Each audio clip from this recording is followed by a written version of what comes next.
The world is changing. Can you afford to be left behind? Leadership and management are two factors that will always be necessary.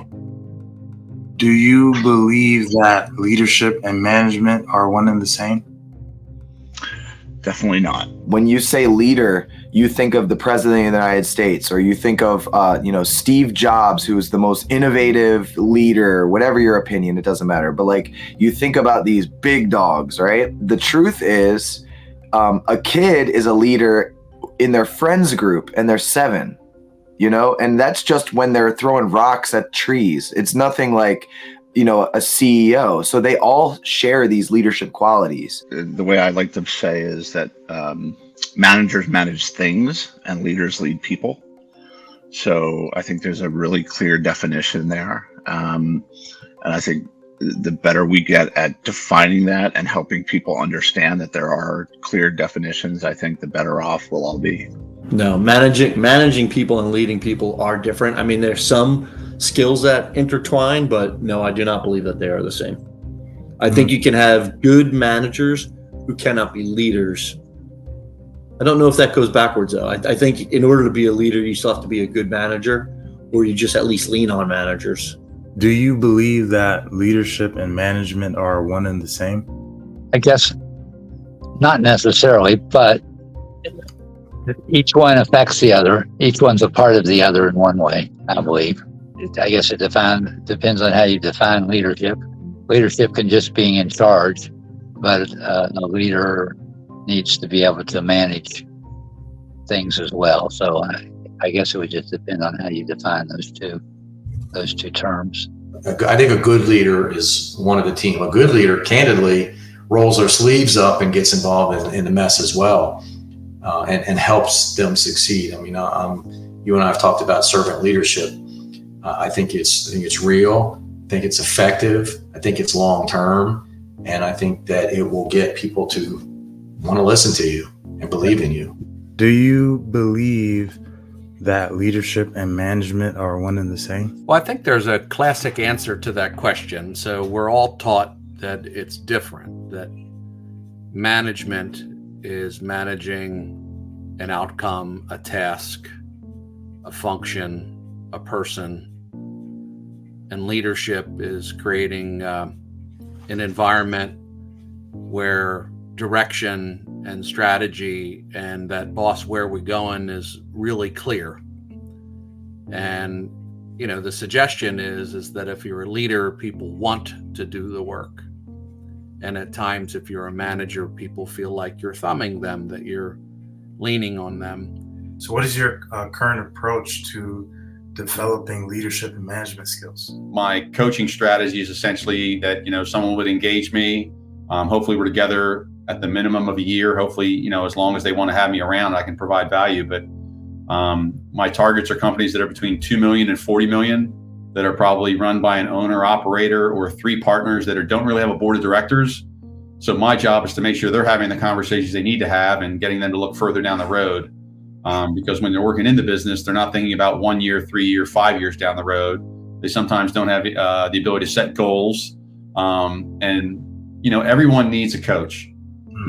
I've had mentors my entire career and been really lucky to have great ones, and I've asked people to be my mentor.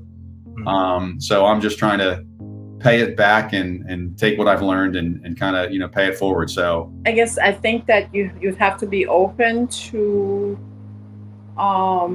doing work that is above your pay grade a lot of the time.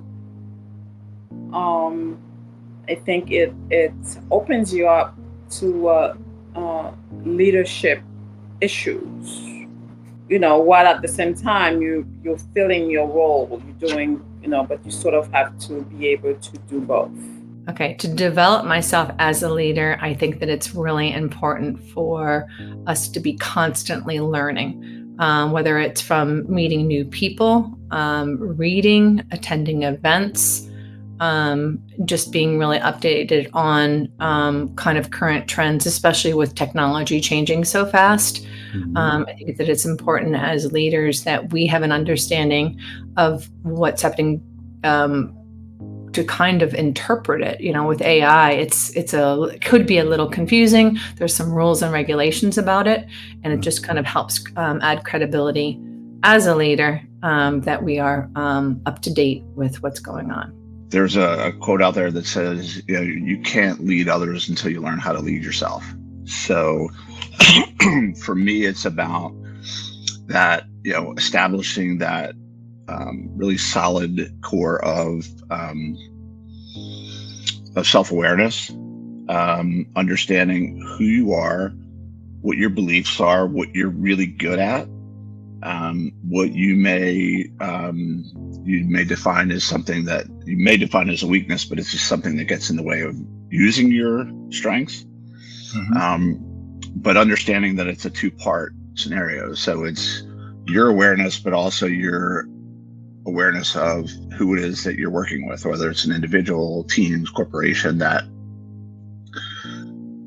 everybody has a unique way of, or a unique set of skills, who they are, what they believe in.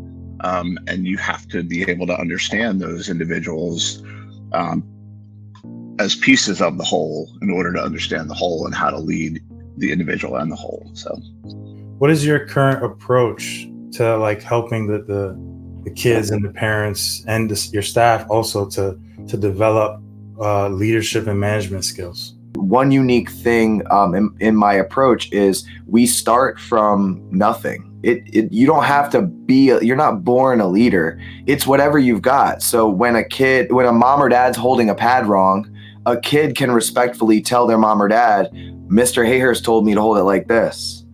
And that's a kid being a leader to someone who's an authority figure. That's true. And the parent isn't going to say, don't do it like that. They're going to say, in a way that allows kids to save face, here's how you make the technique better, since the parent is learning at the same time too. And how is that any different than a CEO or a manager in a company where the company just upgraded their software program and the managers don't know it? They're learning it at the same time the employees are learning it. So being respectful and engaging with those people who are under you is really important in being a leader, because you're growing at the same time, even though we have different roles in our life. I think a lot of times people get transitioned to management when the need is there versus preparing the person for the role when the role is open. So people are more reactive in their approach versus proactive. I feel our company is very proactive with that. So, maybe they're grooming me to be a manager now, but I won't be a manager for 10 years. Well, what is your biggest management challenges, or what, if there's more than one, when it comes to managing your day-to-day workflow and your time?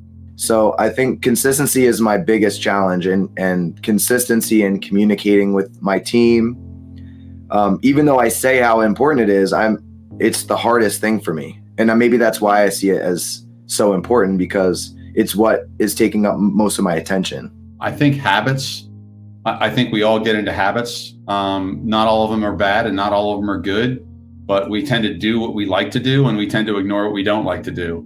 So it creates procrastination. We're humans. It's a normal thing. I procrastinate just like everybody else does. But I think, again, having, if not a coach, a leadership structure that helps you stay organized and walks in and asks you and when they ask you how you're doing, they look in your eyes and they listen. So in your opinion, what is today's biggest challenge for a person when it comes to being a leader and manager? I think leading different generations of team members, and it's a combination. I feel that there is a stigma associated with each generation, and I think that is not accurate. And sometimes I see leaders saying, oh, it's a Gen X, so then this must be the case. So I think it's leading with the openness of understanding the individual versus, again, their experience, their background, when I say their experience, it's going to be their age as well. Mm-hmm. I do see, though, that especially after COVID, there is a challenge of dedication to the work and commitment. That it is work, and it's a job, and it is a commitment, and things can be hard, and things can be challenging, and it's not I guess it might be work ethic or something. So I think it's important that as leaders, we reboot that, we reprogram that, because there is a reward in that for everyone of a dedicated team member. So as far as like developing leaders and managers, or the skills that they need, like what have you seen that's been working in organizations that you worked for, and what do you think can be better? Well, I guess first and foremost, there's not a whole lot of leadership training per se. Folks will do technical training. They want to make sure that their folks are really good engineers. They're really good draftspeople. They're really good at masonry work. They're really good at, erecting steel. They're really good at, whatever it is that their job title is. Mm-hmm. The leadership stuff in most of these businesses is purely accidental. Mm-hmm. I mean, candidly, mine was accidental. I didn't really have any formal training for a long time. And even then I went and did it on my own. Companies don't like to spend money on leadership training. However, if they did, they would probably recognize that productivity goes up. We concentrate a lot on training the labor force, but we don't do a good enough job on training those that we think are going to become the next leaders. And we have to put more money into that, quite frankly. Do you normally see like a standard onboarding process for leadership and management training, like in that industry? No, it's appalling, actually. The past few places were appalling. There was basically no process. There was like people with like unofficial managerial titles that were like, yeah, it was unofficial because like they could be managers and they felt like it, but then when they didn't want to, they weren't. So there wasn't a lot of accountability. There was no real process. When people would leave in that pseudo managerial position, it would just be kind of like a little reckless. There wasn't much for succession plans. The first broker I was with, we were bought and half the division quit. And I got put in charge of the division after only being in insurance for 6 months. Now I had managerial experience, but I didn't know insurance. Like you're putting somebody 6 months in, only had their license for 4 months, in charge of a decent size book of business of customers, which that's kind of scary for those customers, right? Like I basically had 4 months experience and I was not there. And I, did my best, but I'm not the only person that happens to it. It happens across the entire insurance industry. So there just wasn't. And then even when I was in the alcohol industry, that's where I feel like it was a lot of the not being prepared when people left, and that industry is a lot of turnover. So, like you're just more like promoting people because they've been with a company for a long period of time with zero managerial experience. And then they just have to figure it out what they think is common sense for being a manager, which nobody ever is the same. So it's a lot of different trajectories for how people manage, and It's a mess. I think if somebody is inspired to grow into their role in terms of becoming like a leader in their role, in their field, the training will become necessary, not just the experience. I think training and experience, it almost goes hand in hand in a way.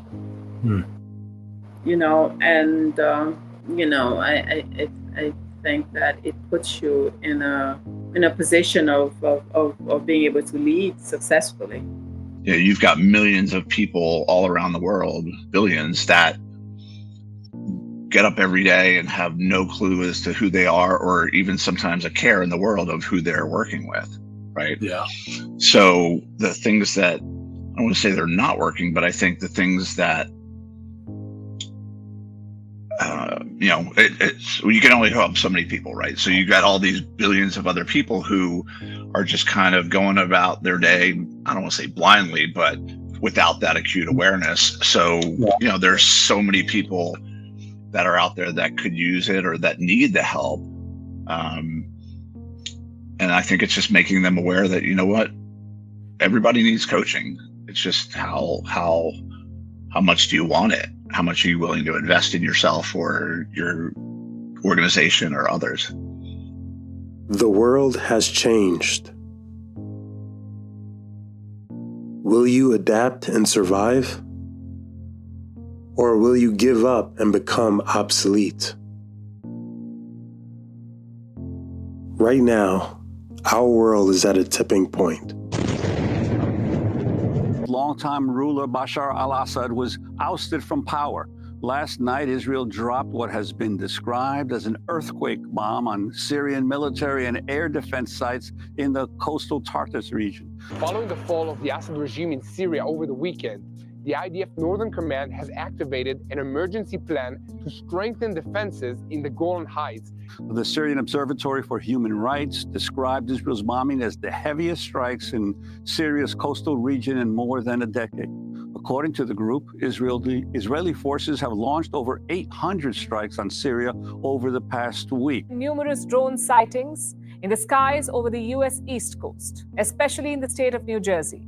The sightings began about a month ago, and they've been getting more and more frequent. The American public wants answers. Politicians are ramping up the pressure. They're also spreading conspiracy theories, linking the drones to Iran or China. And now, Donald Trump has also weighed in. Trump says the government is hiding something. It should tell people the truth, or at least allow them to shoot down the drones. More than ever, we need to develop strong stewards that will guide us back on a path of sanity and away from the edge of total destruction. Kyiv claims Russia targeted its energy sites with 94 missiles and over 200 drones.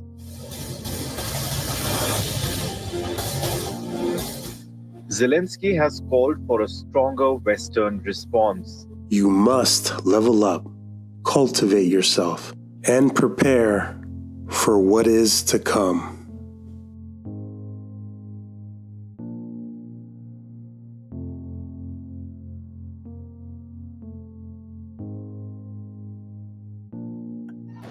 The sixth night saw a much earlier escalation of violence. Police cleared the square and began shooting volleys of tear gas grenades. Fight for your future.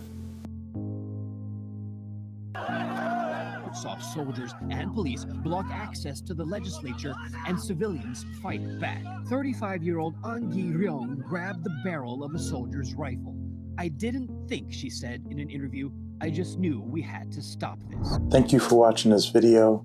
If you want to be a part of change that we need in our country, if you want to be a part of change that we need in our communities, in our homes, in our schools, in our financial institutions, if you want to be a part of the change that we need in our governments, if you're interested in developing yourself as a leader, and if you're interested in learning high-level management skills, I encourage you to learn more about the L3M model, the Leadership and Management Mastery methodology.